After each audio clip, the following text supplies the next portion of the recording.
Howdy, beautiful women. It's Myra Medhurst here, coming to you live inside the private Facebook group, The Golden Path Experience. If this is the first time you've ever heard me speak on Facebook land, please say hi. I would love to get to know you. And if you have heard me speak before and you tend to watch me quite a bit, you can give me a heart. I would love a heart, actually. I'll explain why. And if you're watching the replay, you can hashtag replay. So you may hear my voice. I'm still recovering from a head cold, and I actually wanted to speak about that. This training is called Playing the Long Game, and my thoughts on the true meaning of what legacy means. And so playing the long game is something that I am not particularly good at. But as I get older and more lived and embodied experience, it's something that I'm really quite good at now. And I probably came across this teaching in competitive sport. I used to play a lot of tennis, and the more tennis matches I would watch, I'm like, man, they're 2 sets down. It's like, don't worry. The game is not over until someone actually wins. And so more over time, I began seeing tennis players from 2 sets down be able to win the match in a 5-setter. And they are epic, epic matches to watch. It is like the playing of gods when it gets to the 5th set.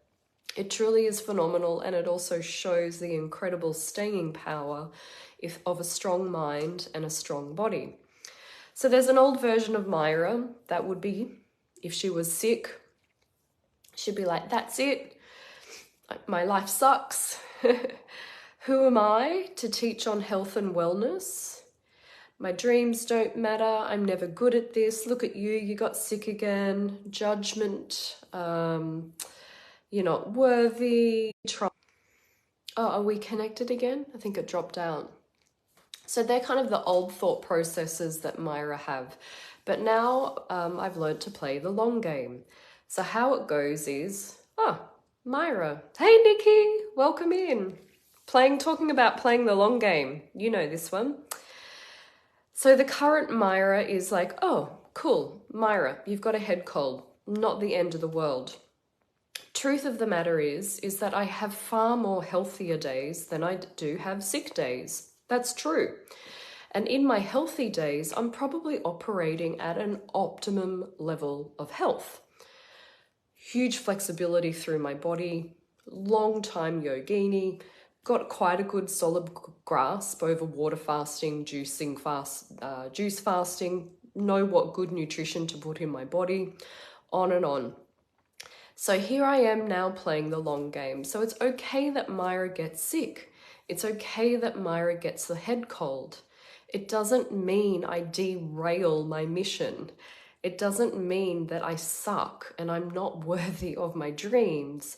And it also doesn't mean that I'm not qualified to speak on health and wellness, even when I may be experiencing my reality and my body is actually just processing and going through a head cold. So this is what is called playing a longer game. I also had this experience after I'd given birth, and I was really struggling to have it was breastfeeding Amos. It was just incredibly painful. Very, very painful. And I was speaking to a wise woman a couple of weeks into it in excruciating pain. To give a rating on the pain, I'd say a 12 out of 10 was where I was up to. And a really beautiful, wise woman, soul sister of mine in Melbourne, gave me a call and she's like, hey, it's okay. You don't have to work out this breastfeeding thing by the weekend. And I was like, what? Really? I don't have to have it all sorted by the weekend. And the midwives are like, people were saying give it time. That was helpful, but I was like, yeah, but what does that mean? And then my beautiful wise woman in Melbourne, she said, Myra, give yourself 3 months. Give yourself 3 months to work out this breastfeeding thing. And instantly, as soon as she said those words, my whole body relaxed. And I was like, oh yeah, I could actually do that. My child is just a newborn. He's going to be 18 one day. So he's just a newborn. I'm sure I can give me and my son 3 months to work out this breastfeeding thing. So what I did is I did a huge amount of research. I contacted and hired lactation consultants. I got on blogs. I got chatting to other women that have children. Like, what was your experience like? And I'm so glad I gave myself this 3-month window to sort out what was going on. And it actually, I discovered I did have a certain condition where I have online. It says I've got poor connectivity, Nikki and Dee, but I'll keep going. So it turns out I do have very poor circulation, and the blood flow was not getting to my extremities, so I suffer from very cold hands and cold feet. And another part of the extremities of the body is the nipple. And it's just like, I'd never had that much pressure on my nipple before, so I never knew this about myself. Anyway, got to the bottom of it, got correct supplements that was able to alleviate, got some healing therapies that was able to improve my circulation, and breastfeeding completely changed for my son and I. And I only got there because I was given the permission to play the long game and to give myself 3 months. And so I want to relate this to the ascension process. I want to relate this to if you're building an enterprise and you have an interest in business, and probably just life in general. We are so brainwashed to play the short game. Yeah, did you, Dee? The same thing. POTS. Yes. So that one you absolutely have to persevere with. That's right, because people just, they send you down different rabbit holes until you stick to your guns. And I'm so glad I persevered with the breastfeeding, because it was one simple line that a midwife said to me. And she said, randomly, I'd never been asked this question before. She said, do you suffer from cold hands and feet? And I was like, yes, I do. How do you know that?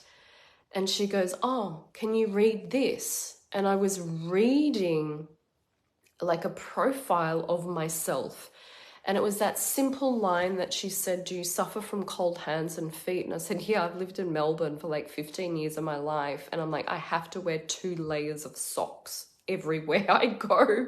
And I have to wear gloves all the time.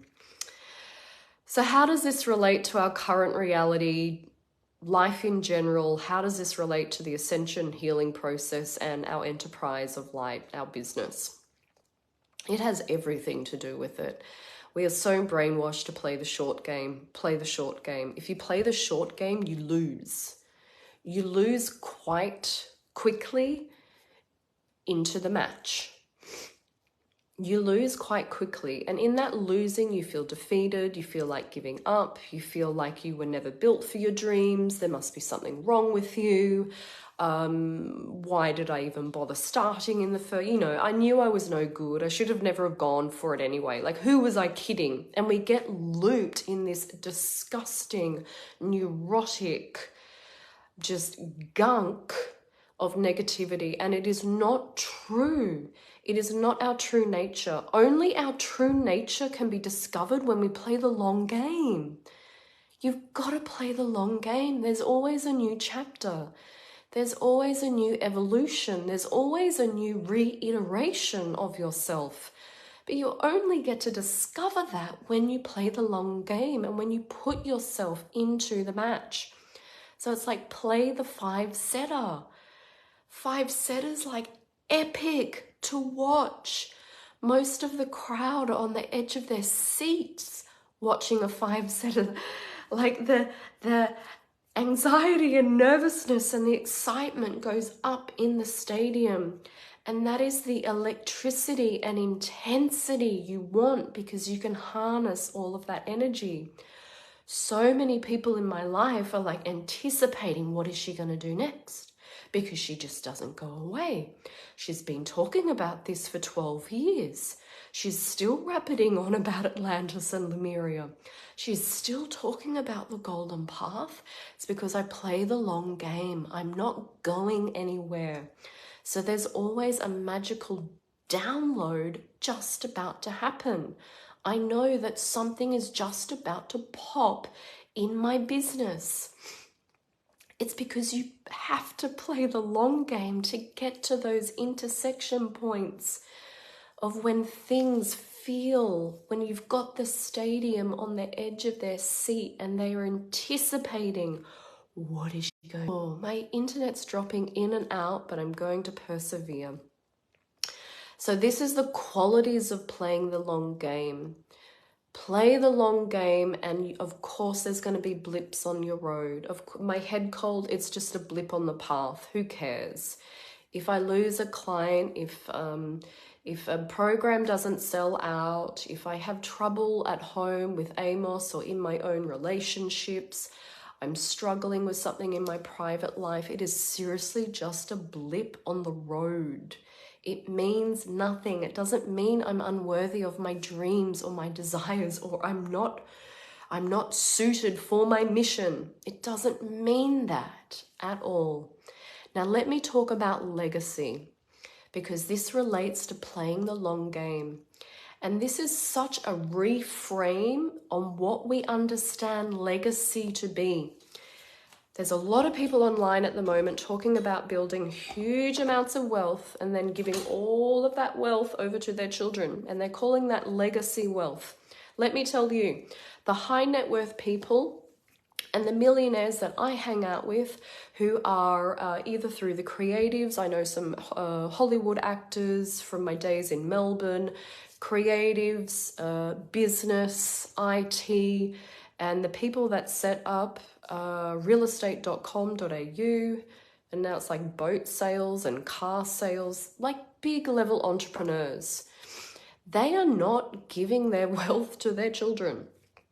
They're not going to do it because they understand what it takes to build that wealth. And you have to be an energetic match that grows into that net worth if you wish to hold it. If you were to collect all of the net worth from these people, and then they were to just give it to their children, a lot of millionaires and high net worth people actually think that is a very bad decision. It's a bad mistake. They would not want to do that, because you need to go through the tests and the challenges to strengthen your energetic and emotional resilience to be able to hold and manage and appreciate the effort that was put into to create that. So this is my take on legacy. Legacy is, for me, is first of all, there are a couple of parameters. The first one is, the distinction is, I believe in reincarnation. I am going to have to come back at some point and wake from my slumber again and play this game again. Can play this computer simulation all over again. Okay, if I know that and I believe that to be true, this is my version of legacy. Anything I do in this current lifetime that sets up favorable conditions for my next reincarnation, that is my understanding of legacy. Because I cannot control and I have no say over another being, over another person's life. I only have a say and I'm only responsible for my own life. And so any step I take towards healing, any step I take towards healing my inner child, opening and activating the heart, understanding who I am as a divine being, any effort I put into soul work, any effort I put into caring for my physical body, any effort to overcome my childhood trauma is all good work. And that is favorable. It provides fertile soil for me to cross over, come back again, and I want to hit the ground running on the next incarnation. So how does this relate to playing the long game? It absolutely has everything to do with it. Play the long game and set yourself up in such favorable conditions in this lifetime. It's okay if you don't hit all your goals. It's okay. You're going to come back and have another crack at it. But I just want to set up the most favorable conditions I can for when I do reincarnate and I do come back. I'm not saying I'm coming back into Myra's body, but there will definitely be an Akashic records and a DNA soul remembrance. And so I would prefer to accelerate that process and probably awaken to that and feel that in my body a lot earlier. I'd want to be feeling that at 5, 6, 7, 8 as a 10-year-old, and I want to heck know about it as a 13-year-old. And so I'm setting the conditions for that to be so. To me, that is legacy. You are setting yourself up for your next incarnation. How this also helps with goal setting is when you set a goal, people are playing the short game and they strangle the life out of their goals and their dreams because they're holding on to them so tightly. And they're like, gotta manifest you, gotta manifest you. And what we're saying is, I'm shit while you're not manifest. I'm unworthy while you're in them unmanifest. I'm not worthy, I'm not worthy. But no, if we can play the long game, what it does, it relaxes your nervous system. And it actually loosens the grip. You're suffocating your dreams, your desires, and your goal. And so when you loosen the grip a bit on your desires and goals and manifestations, we create a lovely flow of oxygen around these desires that we have. And we know that we must have oxygen to keep the fire burning brightly. So now we've got some oxygen flow happening around our dreams, our goals, and our desires. We're not suffocating them with our intent where we're just driving them dry into the ground. And so it's with that flow that we begin to play that long game that I speak of. And you will be absolutely surprised. You are always just centimeters away from having all of those desires drop in and manifest you. But you can't be suffocating them and holding them right here. Loosen the grip, loosen the timelines, play the long game, set yourself up for favorable conditions when you need to come back and reincarnate and go again. That is true legacy. I love you, ladies. If you missed the start, go back and watch the watch the start of this. It's a great training, teaching on playing the long game in my world anyway. And remember, follow your golden path.